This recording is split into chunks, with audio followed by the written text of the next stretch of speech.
Hello everyone, welcome to my creative photography class. Today we are going to take a set-off with a big felt hat as the main focus and shoot a set-off and something props to shoot a creative and fashionable portrait of a person and the picture. Today, let's wait a moment. We will wait a minute. We will use different ways, several different ways to express it. Now we will see that. You can see the picture on my screen, which is actually the scene we are using now. We use red backgrounds as the main to shoot, but we shoot it in black and white. In black and white, as you can see, the shape of the hat and the brim of the hat in the picture can be well reflected in the picture.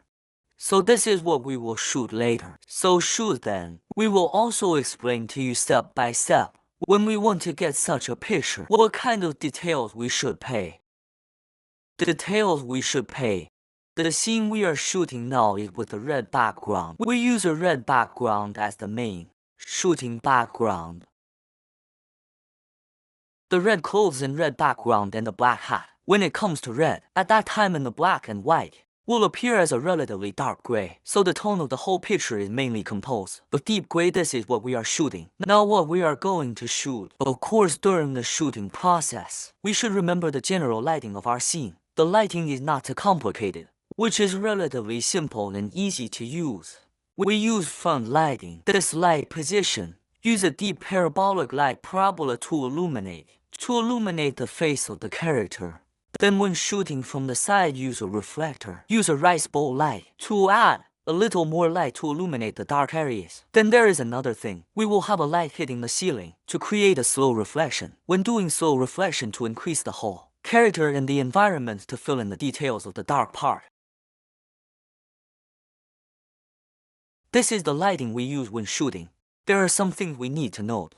Another thing to note when setting up the camera. Everyone should remember, because we have just told you that in this picture we mentioned, we said that we focus on black and white.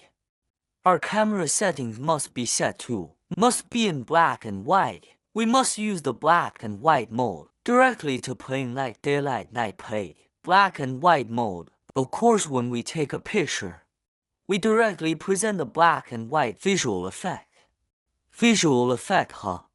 It can also be captured. You can directly see it.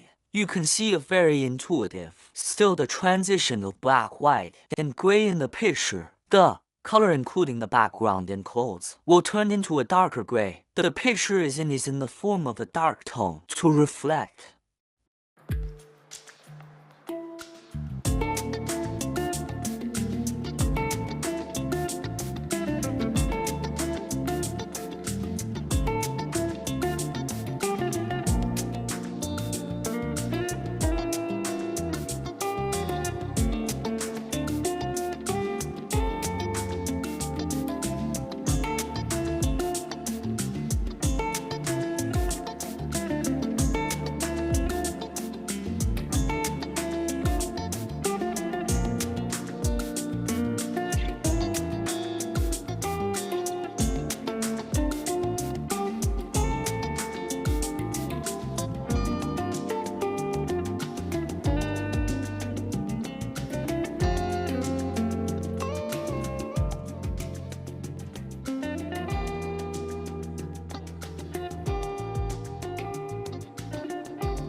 Okay, the background we are seeing now is also the laser light we have been using, but the light's a lot different inserts can produce. The projection it produces is actually is a bit like the shadow under the tree, a shadow in the shade of a tree. We can also see in this picture. We can also see that. A sense of the scene in the picture, so this is also a highlight. Such a set of photos a highlight of the picture. So when we are shooting, when we are using light in the process, we often tend to, or we need to apply some natural light, characteristics of lighting in nature, and then we move them to the studio and use them in the studio. In the same way, when we are outdoors, we can also follow the light in this way to find such a light and shadow. When we are indoors, we can use this light and shadow to take photos. Wait a minute, we may have other different light and shadow to complete the shooting. We may make some triangles of different shapes, so yes, shapes to create different light and shadow effects on the screen. So this is what we should pay attention to. We should pay attention to the creativity of our lighting at that time when we need to pay attention to a detail. When we use such a light source, we also need to add some fill light to make a fill light, the environmental light. So we will also add a flash to the ceiling, which is to hit the ceiling to do a diffuse reflection, to make a fill light. So this is also when we are in the studio when shooting, we often use it. We use this fill light tool to control the light, which is better than to control the light like this, to control the function light pen. So this is when we are in the shooting process. We need to pay attention to the light and shadow, the changes in the light shadow. So I hope that during our course in practice you can have a deeper understanding and experience. Of course, you can draw inferences in the light and shadow in the later part. Have a better understanding of.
Yeah, let me, through classroom practice, I hope students can master the impact of prompts on the picture in flow and life. Pay more attention and think about the lines and colors of the picture and the emotions it expresses, how to use light to create an atmosphere.